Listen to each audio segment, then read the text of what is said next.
Não me diga que é injusto, porque injustos fomos nós. Quando Deus nos alertava, não ouvimos sua voz.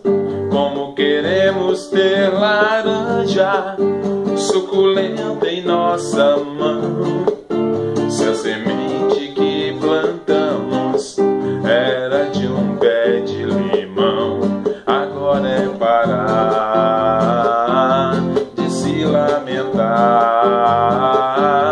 tentar levantar e se perdoar. Agora é parar de se lamentar,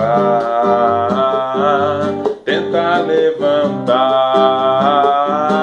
e se perdoar.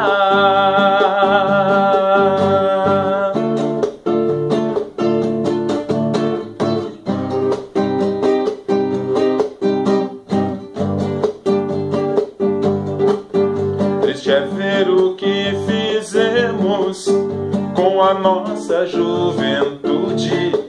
Quando a cabeça, baby, não pensa, o resto não fica impune.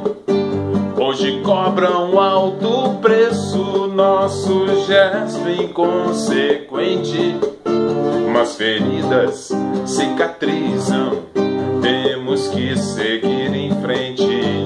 Agora é parar de se lamentar, tentar levantar e se perdoar. Agora é parar de se lamentar, tentar levantar e se perdoar.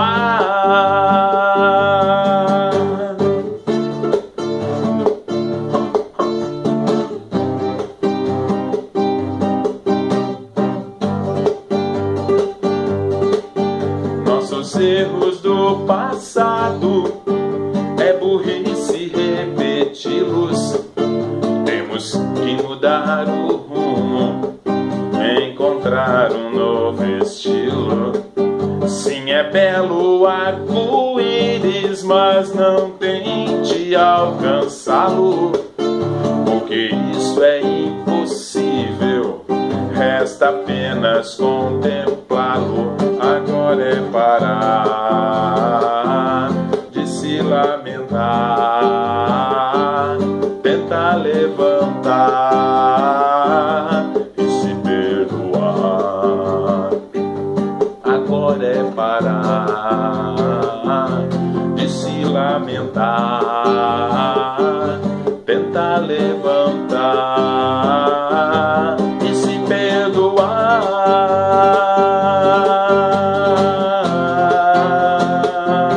E se perdoar.